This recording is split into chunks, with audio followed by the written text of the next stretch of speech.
걸그룹 리센느 멤버 원희의 이 사투리 사용을 둘러싸고 정치권에서까지 지금 이른바 일베식 용어라는 저격성 발언이 나오면서 공방이 확산됐었는데 먼저 논란이 됐던 발언 또 정치권 목소리부터 듣고 이야기를 한번 이어가 보도록 하겠습니다. 이거 달콩 소리 나는데? 아 뭐야? 네, 뒤에서. 무섭노. 무섭네요. 저녁부터 무서워. 이 사건의 피해자가 리센느죠. 사실은 리센느다. 리센느고 리센느를 좋아하고 지지하는 10, 20, 30 이게 정말 나쁜 게 좀 나쁘다고 보는 게 리센느라는 그룹이 2년 전에 나왔는데 어떠한 계기로 역주행해서 사람들한테 유명해진 겁니다. 원이라는 사람이 거제도에서 나고 자라면서 막 그 갯낚시도 서슴없이 하고 그래서 유명해진 건데 조국 대표가 묻은 거거든요. 자, 이 논란이 이제 커지면서 일베식 용어 감별법까지 언급을 했었죠. 조국 전 조국혁신단 대표가 오늘 해명을 내놨어요. 화면을 보시면 제가 설명해 드리도록 하겠습니다. 화면 나옵니다. 조 전 대표가요. 지난 6일 SNS에 의문문에 노를 붙이는 것은 잘못된 혐오 표현이라고 했었는데 오늘 SNS에 돌연 어떤 글에서도 리센느를 겨냥한 적이 없다면서 리센느가 유명시킨 밈에 맞춰서 리센느 야호 이렇게 외쳤어요.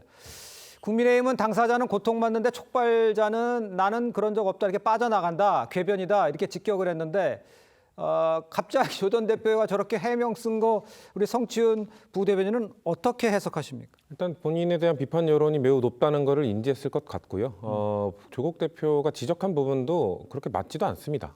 일베 커뮤니티에서 노자로 어미로 끝나는 말들을 쓰는 건 맞죠. 근데 사투리랑 구분하기가 어려워요. 예. 그렇기 때문에 저는 처음에 조국 전 대표가 저 얘기를 했을 때도 왜 이 타이밍에 저 얘기를 했는지 모르겠다. 그리고 혹시나 일베에서 그런 말투를 쓰는 학생 청년들에게도 그 말투를 몹쓰게 금지할 것이 아니라 그 말투를 쓰면서 약간 혐오 섞인 조롱 섞인 말을 쓰는 것이 부끄러운 일이란 거를 인지하도록 사회가 가르치면 되는 거다. 그런 예. 분위기를 만들어 나가는 게 말투를 못 쓰게 하는 유일한 방법이지 금지하고 막 옥죄고 이런 것들은 절대 그들을 안 쓰게 할 수 없다라고 저는 얘기를 했었거든요. 예. 근데 그 조국 대표가 또 얘기하는 게 나는 리센느 원희를 얘기한 적이 없다 그러는데 갑자기 그 얘기했던 타이밍이 언제입니까? 리센느 원희가 아까 우리가 처음에 봤던 그 영상 그것과 관련돼서 저 일베 용어 아니야라는 약간 이슈가 터졌을 때 갑자기 조국 전 대표가 SNS에 글을 올린 거거든요. 그러니까요. 구분법 하면서.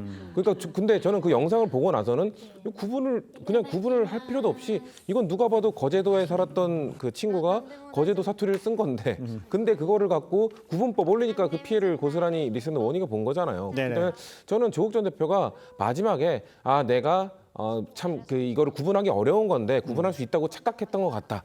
그걸로 인해서 피해를 봤다면 정말 미안하다 했으면 되는데 나는 그런 적 없고 어쨌거나 미안 야호 이러면 끝나는 겁니까? 저는 그렇기 때문에 조국 전 대표가 문제 제기하는 방식과 타이밍도 부적절했지만 이 문제를 빠져나가는 이 추구 전략도 저는 매우 정무적으로 부적절했다고 보고 있습니다. 알겠습니다. 어법 하나 알려드리면 조국 전 대표한테 저럴 때는 진심으로 응원합니다 이렇게 쓰는 게 아니고 진심으로 사과합니다 이렇게 쓰는 거예요.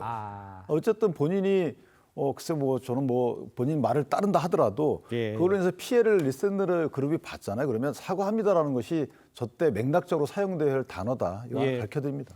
알겠습니다.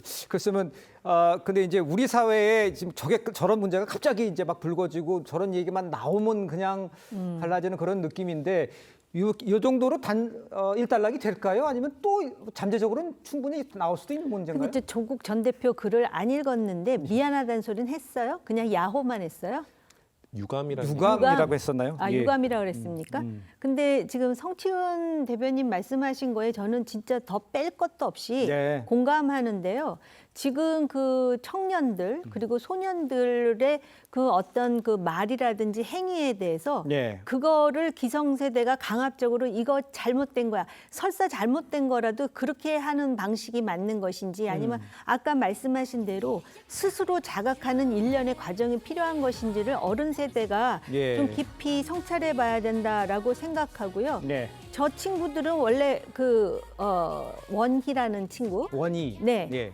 거제 출신이라는 거 아닙니까? 고향이 거기에래요. 근데 우리 노라는 말을 많이 쓴다는 걸 우리가 익히 알고 있는데 네. 이게 이슈가 된 것도 저는 참 이상하다라고 생각은 했습니다마는 더 중요한 거는 조국 전 대표의 대응 방식이 아닐까. 어쨌든 본인이 그 문제에 대해서 문제 제기를 해가지고 이게 촉발이 됐거든요.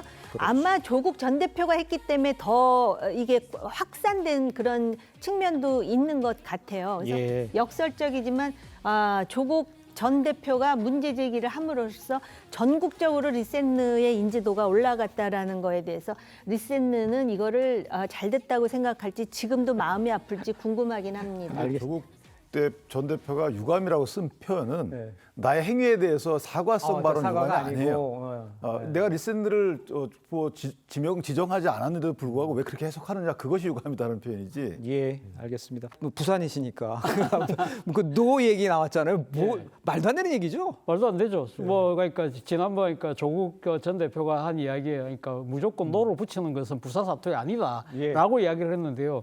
저는 사실 많은 노자를 붙이거든요. 예를 들면 이런 거잖아요. 지금 뭐하노? 어디 가노? 언제 오노? 와 이라노? 와 이리 맛있노? 뭐 먹노? 뭐 노자 투성이로 이야기를 하기 때문에 저 같은 사람 가면 일변가요. 그런 생각이 드는데 저는 뭐 조국 전 대표의 이 모습을 이런 생각이 들더라고요. 그러니까 참을 수 없는 꼰대의 가벼움 이런 생각이 든다는 것이죠. 조국 전 대표가 사실은 뭐 교수 시절에도 우리 사회의 잘못된 부분에 대해서 본인의 의견을 들어서 많이 하니까 지금 뭐 이렇게 의견을 제시했는데 결국은 조국 사태 때 어떤 일이 벌어졌죠? 조적조라는 말이 나왔잖아요. 네. 그만큼 그러니까 이 좀 사실 여러 가지 뭐 옳은 지적도 많이 했습니다만 지나친 이 그러니까 간섭, 개입 이런 부분들 때문에 오히려 여론을 악화시키는 그런 경우가 많았는데 이분 같은 경우도 마찬가지죠. 내가 부산 출신이니까 내가 잘 안다는 식으로 쉽게 누구 옛날 누구 어떤 분의 논리대로 내가 해봐서 아는데 그 논리하고 뭐가 다릅니까? 그런 측면에서 보면 정말 너무 한정없이 가벼운 나름대로의 진단인데 앞서 뭐 말씀하신 것처럼 이번 사태에 대해서 진정한 사과 반성보다는 일종의 뭐랄까 정치적인 일종의 그러니까 꼬리 자르기처럼 비치는 부분은 정말 유감이라는 생각이 듭니다. 알겠습니다.